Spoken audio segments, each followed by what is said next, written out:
বাংলাদেশ ভারত সম্পর্ক একটি ইস্যুতে জিম্মি হবে না, দ্য হিন্দুকে মির্জা ফখরুল ইসলাম আলমগীর। বাংলাদেশ ভারত সম্পর্ক কোনো একটি ইস্যুতে জিম্মি হবে না বলে জানিয়েছেন বিএনপির মহাসচিব মির্জা ফখরুল ইসলাম আলমগীর। তিনি বলেন, গণ অভ্যুত্থানে ক্ষমতাচ্যুত শেখ হাসিনা ভারতে অবস্থান করলেও সেটি ভারতের সঙ্গে বিস্তৃত সম্পর্ক গড়তে বাংলাদেশের জন্য বাধা হবে না।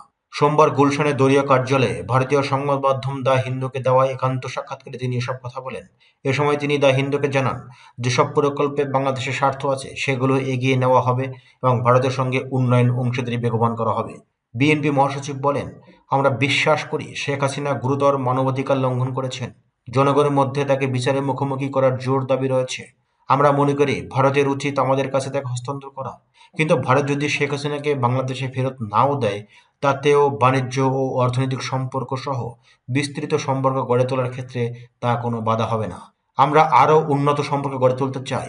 তিনি জোর দিয়ে বলেন, বৃহত্তর ভারত বাংলাদেশ সম্পর্ককে একটি ইস্যুতে জিম্মি করা উচিত হবে না।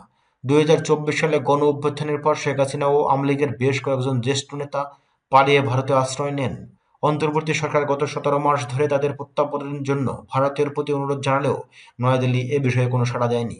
এই প্রসঙ্গে মির্জা ফখরুল ইসলাম আলমগীর বলেন, শেখ হাসিনা তার মন্ত্রিসভার সদস্য ও আমলাদের বিরুদ্ধে হত্যা ও ফৌজদারি অপরাধের অভিযোগে আইনি প্রক্রিয়া চলছে এবং তা অব্যাহত থাকবে। শেখ হাসিনার আমলে প্রধানমন্ত্রী খালেদা জিয়া কারাবন্দী হলে বিএনপির নেতৃত্ব দেন মির্জা ফখরুল। এ সময় দলের ভারপ্রাপ্ত চেয়ারম্যান তারেক রহমান যুক্তরাজ্যের নির্বাসনে ছিলেন। ফখরুল বলেন, বাংলাদেশ ভারত সম্পর্কের কিছু জটিল ইস্যু রয়েছে, তবে সেগুলো সহযোগিতার ক্ষেত্রগুলো ছাপিয়ে যাওয়া উচিত নয়। তিনি বলেন, যুক্তরাষ্ট্র চীনের মধ্যে অনেক মতপার্থক্য রয়েছে, তবু তারা একে অপরের সঙ্গে কাজ করছে। ভারত বাংলাদেশ সম্পর্কেও আমরা একটি ইস্যুতে আটকে রাখতে পারি না। বাংলাদেশ রাজনীতিতে বিএনপির ঐতিহাসিক ভূমিকার কথা তুলে ধরে তিনি স্মরণ করিয়ে দেন, 1975 সালে আগস্টে শেখ মুজিবুর রহমান নিহত হওয়ার পর যখন শেখ হাসিনা ও তার পরিবারের অন্য সদস্যরা ভারতে অবস্থান করেছিলেন, তখন বিএনপির প্রতিষ্ঠাতা রাষ্ট্রপতি জিয়াউর রহমান ভারত সফর করেন। তিনি ঢাকায় ভারতের প্রধানমন্ত্রী মোরারজি দেশাইকে আতিথ্য দেন।